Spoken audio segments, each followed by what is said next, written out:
Hello दोस्तों, welcome to our channel आर्वर्थ study. ये क्षेत्रफल और परिमाप सीरीज की 8वीं वीडियो है। इसके पहले मैंने इसके 7 पार्ट बना चुके हैं, जिसमें मैंने चतुर्भुज के बारे में बताया और उनसे रिलेटेड क्वेश्चनों को सॉल्व कराया है।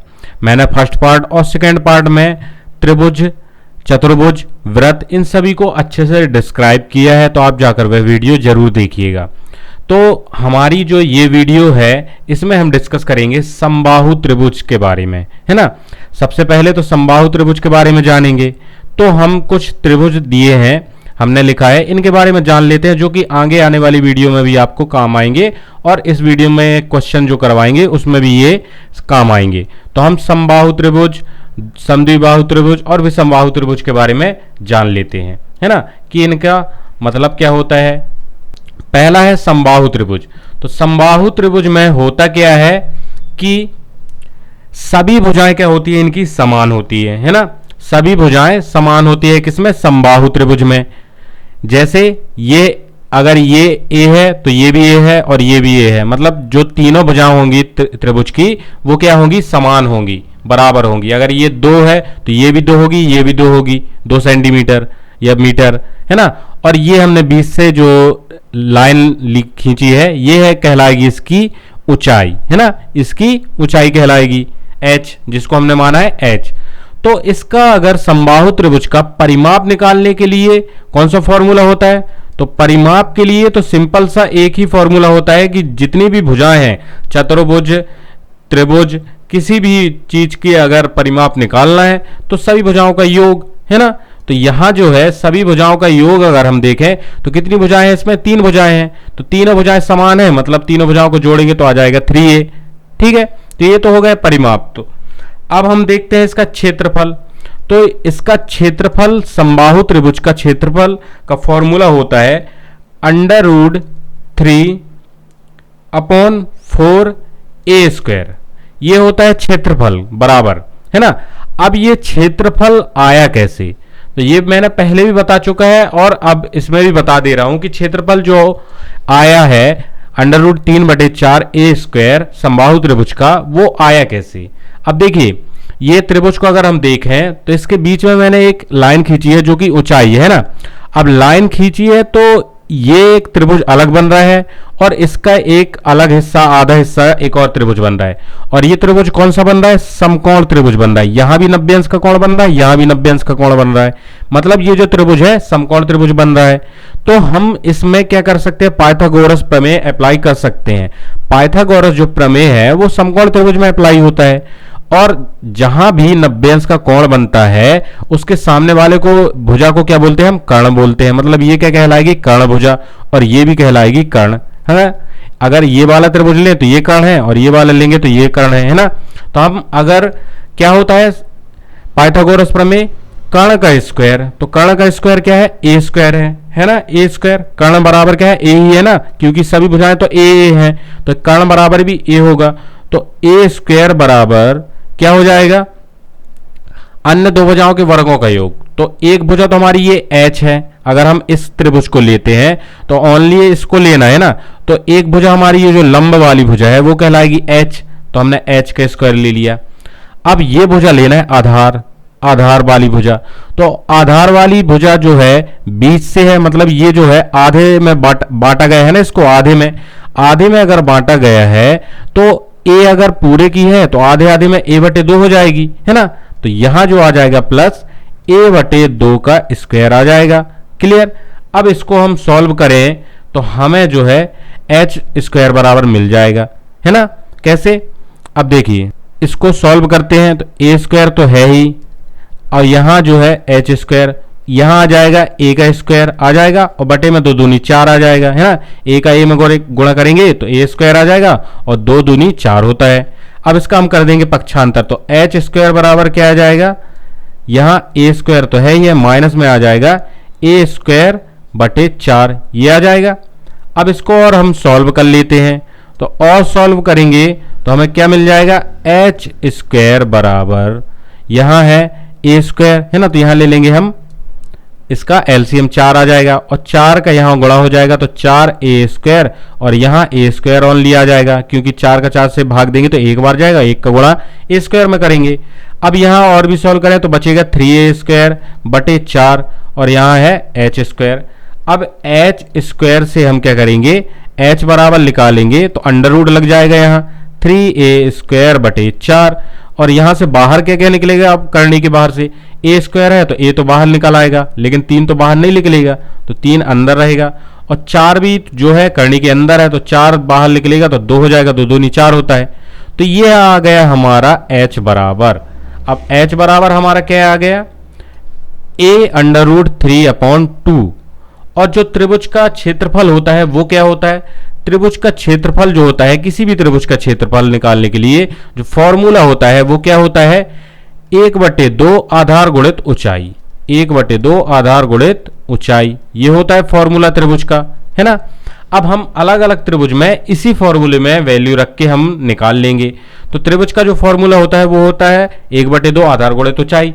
तो हमारी ऊंचाई तो आ गई और आधार हमारा क्या है, तो आधार हमारा a है, क्योंकि सभी भुजाएं इसमें समान है ना, तो आधार भी a रहेगा। तो हम इस फॉर्मूले में अगर रख दें वैल्यू, देखिए आधार गुणित ऊंचाई है तो 1/2 तो आएगा ही त्रिभुज का क्षेत्रफल में, और आधार हमारा a है और गुणित ऊंचाई हमने अभी निकाला a × √3/2, ये आ गया, 2 दूनी हो जाएगा 4 और ऊपर रहेगा तो a और a का गुणा हो जाएगा तो a² √3, ये आ गया। अब ये आ गया हमारा कितना, क्षेत्रफल, ये आ गया ना जो हमने फॉर्मूला बताया था।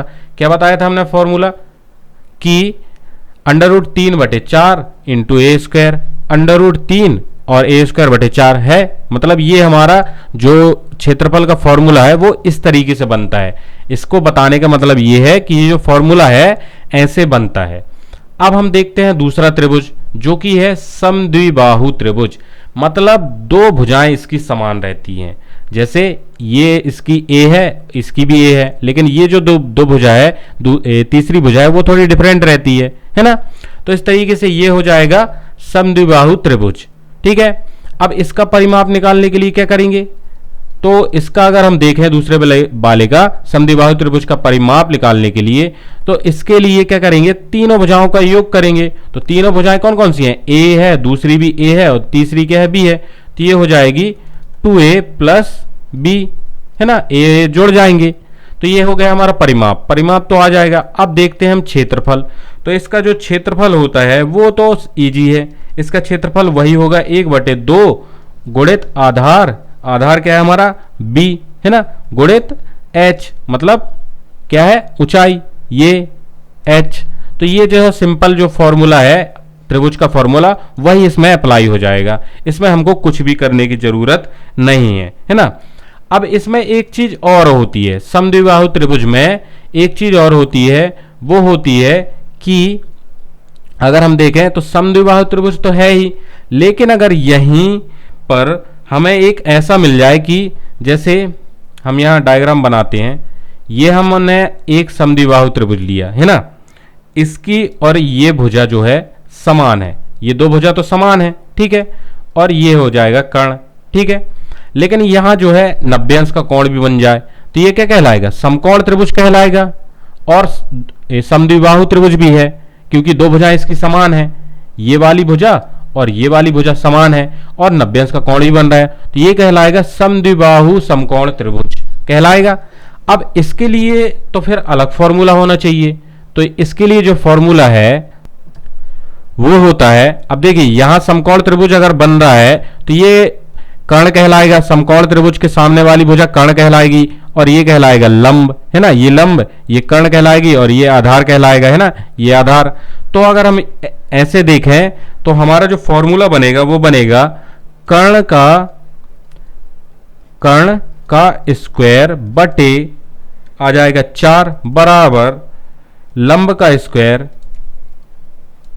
बटे 2 बराबर आधार का स्क्वायर बटे 2, ये होता है फॉर्मूला, ठीक है।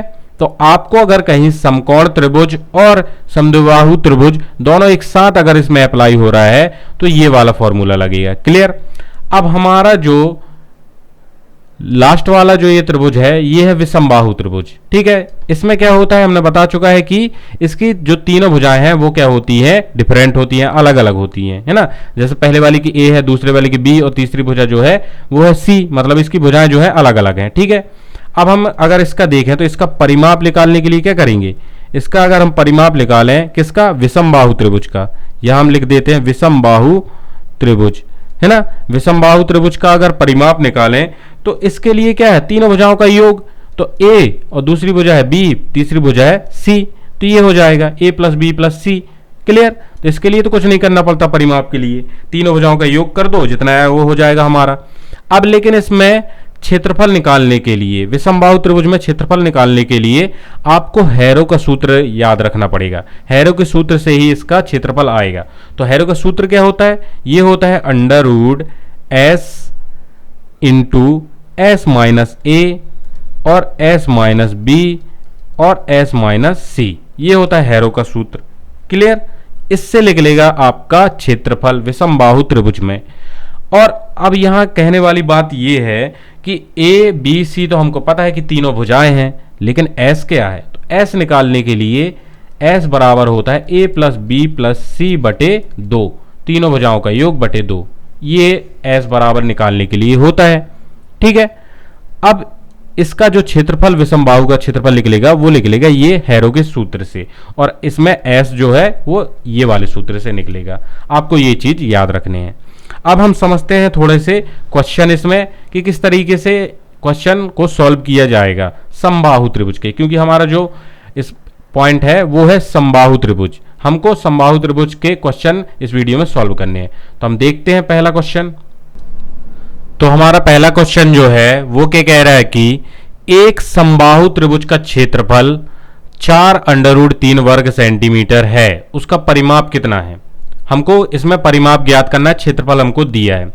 अब हमको क्षेत्रफल कितना दिया है, हमको क्षेत्रफल दिया है 4 अंडर रूट 3 वर्ग सेंटीमीटर, मतलब सेंटीमीटर स्क्वायर, ये दिया है हमको क्षेत्रफल, और उसका परिमाप हमको ज्ञात करना है।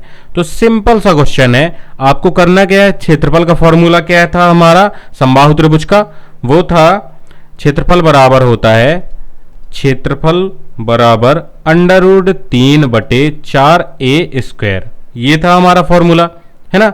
अब फॉर्मूला ये था और हमको दिया है क्षेत्रफल बराबर, तो क्षेत्रफल बराबर दिया है 4 अंडर रूट 3 और बराबर में क्या है अंडर रूट 3 बटे 4 ए स्क्वायर।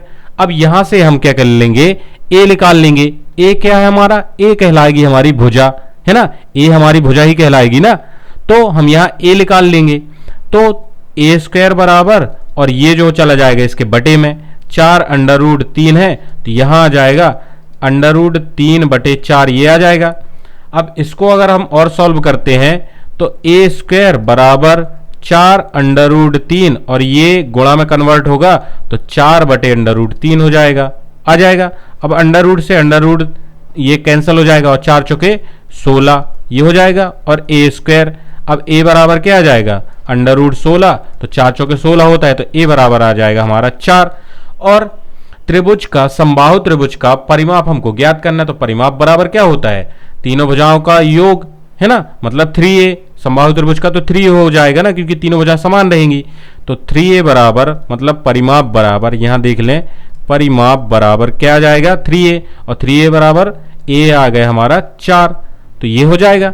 और 3 चौके 12, मतलब 12 ये काहे में, सेंटीमीटर में है, तो सेंटीमीटर आ जाएगा परिमाप, ये हो जाएगा हमारा परिमाप आंसर। तो ये हमारा इस तरीके से क्वेश्चन करना है। आप इस क्वेश्चन में आप यहीं डायरेक्ट काट सकते थे, क्षेत्रफल के बाद यहाँ अंडर रूट 3 से अंडर रूट 3 काट देते तो हमारा इजी हो जाता, लेकिन हमने थोड़ा बड़ा कर दिया, कोई बात नहीं। आंसर हमारा कितना आ गया है, 12 सेंटीमीटर परिमाप आ गया। अब हम देखते हैं हमारा सेकेंड क्वेश्चन कि एक समबाहु त्रिभुज का क्षेत्रफल 25 अंडर रूट 3 वर्ग सेंटीमीटर है, त्रिभुज की भुजा ज्ञात करो। हमको यहां त्रिभुज की भुजा ज्ञात करना है ना, समबाहु त्रिभुज। तो समबाहु त्रिभुज का क्षेत्रफल हमको कितना दिया है, क्षेत्रफल हमको दिया है 25 अंडर रूट 3 वर्ग सेंटीमीटर, मतलब सेंटीमीटर स्क्वायर। ठीक है, अब त्रिभुज की हमको भुजा ज्ञात करना, मतलब ए ज्ञात करना है। ए ही मानते हैं ना, भुजा को हम ए ही मानते हैं। तो त्रिभुज का क्षेत्रफल बराबर फॉर्मूला क्या होता है, अंडर रूट 3 बटे 4 ए स्क्वायर, है ना। ये हो गया क्षेत्रफल का फॉर्मूला। और क्षेत्रफल बराबर हमको दिया है कितना, 25√3 ये दिया है। अब यहां से अगर हम अंडर रूट ये कैंसिल कर देंगे, अब हमारे पास बचा क्या, ए स्क्वायर बटे 4 बराबर में 25 बचा ओनली, है ना। 25 बचा तो अब हम क्या करेंगे, ए स्क्वायर तो ए स्क्वायर लिखेंगे, 4 का कर देंगे तिरक गुणा, तो 25 चौके हो जाएगा 100 हो जाएगा। अब ए स्क्वायर ए बराबर निकाल लेंगे तो ए बराबर अंडर रूट आ जाएगा 100, है ना, ये 100 आ जाएगा। अब 100 किसका वर्गमूल होता है, 10 का, तो ये ए बराबर आ जाएगा 10। और हमको ज्ञात क्या करना था, हमको त्रिभुज की भुजा ज्ञात करनी थी, जो कि आ गई कितनी, 10 सेंटीमीटर, है ना। सेंटीमीटर में है तो सेंटीमीटर, ये आ गया हमारा आंसर। ए क्या है, हमारी भुजा ही है। अब हम देखते हैं हमारा थर्ड क्वेश्चन, ये थर्ड है ना। तो एक समबाहु त्रिभुज की भुजा 6 सेंटीमीटर है, त्रिभुज की ऊंचाई ज्ञात करो। अब हमको एक क्या दिया है, समबाहु त्रिभुज की एक भुजा दी है। अब समबाहु त्रिभुज की एक भुजा 6 सेंटीमीटर, मतलब सभी भुजाएं क्या होंगी, 6 सेंटीमीटर। अब इसमें थोड़ा सा हम क्या कर लेते हैं, इसमें थोड़ा सा डायग्राम बना लेते हैं। तो ये हमको एक डायग्राम है जो कि तीनों भुजाएं क्या है, इसकी समबाहु त्रिभुज की बराबर हैं, है ना। अगर ये 6 सेंटीमीटर है तो ये भी होगी और ये भी 6 सेंटीमीटर होगी। और हमको ज्ञात क्या करना है, त्रिभुज की ऊंचाई, मतलब ये ज्ञात करना है हमको h, ठीक है। अब h ज्ञात करना है तो इसमें फॉर्मूला काहे का लगेगा। अब हमको ज्ञात क्या करना है, यहां हम 90 अंश का कोण बनेगा। अब 20 से जो है, इसके 20 से क्या है, एक रेखा जाएगी, तो यहां 90 अंश का कोण बनेगा। ये हमने बता भी चुका है समबाहु त्रिभुज वाले उसमें, है ना। अब यहां जो है 90 अंश का कोण बनेगा, तो हम एक त्रिभुज कोई भी ले लेंगे। एक इस साइड त्रिभुज बन रहा है ये वाला, है ना, ये ए बी, है ना, और ये सी हो गया। और यहां हम मान लेते हैं डी, तो हमारा ए बी डी त्रिभुज ले लो, या फिर ए सी डी त्रिभुज ले लो, ए डी सी त्रिभुज ले लो, है ना, या ए डी बी ले लो। तो हम ले लेते हैं ए त्रिभुज ए डी बी, ये ले लेते हैं त्रिभुज, क्योंकि 90 अंश का कोण बन रहा है, ठीक है। अब 90 अंश का कोण बन रहा है तो हम यहाँ पाइथागोरस प्रमेय लगा देंगे। तो पाइथागोरस प्रमेय क्या बोल रहा है, कर्ण का स्क्वायर बराबर अन्य दो भुजाओं के वर्गों का योग, ठीक है। तो कर्ण क्या है हमारा, ये है ना कर्ण, और ये हमारा 6 सेंटीमीटर हमको दिया है, क्योंकि सभी भुजाएं 6 सेंटीमीटर हैं। तो कर्ण का स्क्वायर मतलब 6 का स्क्वायर बराबर अन्य दो भुजाओं के वर्गों का योग। तो ये तो हमको निकालना है ऊंचाई, एच स्क्वायर हमको निकालना, मतलब एच स्क्वायर ले लेंगे, यहाँ एच हमको निकालना है, तो ये ले लिया एच स्क्वायर प्लस। अब यहाँ जो है आधार हमारा ये पूरा तो कहलाएगा नहीं 6, ये इतना कहलाएगा, जो कि दो भागों में विभाजित करता है ना 6 को। तो 6 का आधा क्या हो जाएगा, 3, तो 3 का स्क्वायर हमने ले लिया। अब इसको हम कर लेते हैं सॉल्व, तो 6 6 36, यहाँ एच स्क्वायर और यहाँ जो आ जाएगा प्लस 3 3 9। अब 9 का कर देंगे हम पक्षांतर, तो एच स्क्वायर बराबर 36 माइनस 9। अब 9 घटाएंगे तो 6, और 6 इससे जाएगा 3 और चला जाएगा, तो आ जाएगा 27। एच स्क्वायर बराबर क्या आ गया हमारा 27। अब एच बराबर क्या आ जाएगा, अंडर रूट 27। अब 27 को अगर हम इसके फैक्टर निकालें तो 27 का क्या आ जाएगा, 3 से जाएगा, 3 नाम 27, 3 तिरका 9, है ना, 3 एकम 3, ये आ गया। दो जोड़े बनाते हैं तो एक बस बन रहा है 3 का, तो 3 एक बाहर आ जाएगा, 3 एक अंदर रहेगा। तो h बराबर कितना आ जाएगा, 3√3। अब ये सेंटीमीटर में है तो सेंटीमीटर आ जाएगा, सेंटीमीटर, ये आ जाएगा हमारा आंसर। ऊंचाई हमारा आंसर हो गया। तो इस तरीके से आपको क्वेश्चनों को सॉल्व करना है। तो दोस्तों अगर यह वीडियो आप सभी को पसंद आई हो तो हमारी वीडियो को लाइक कर दीजिएगा, शेयर कर दीजिएगा, कमेंट कर दीजिएगा और हमारे चैनल को सब्सक्राइब करना मत भूलिएगा। धन्यवाद।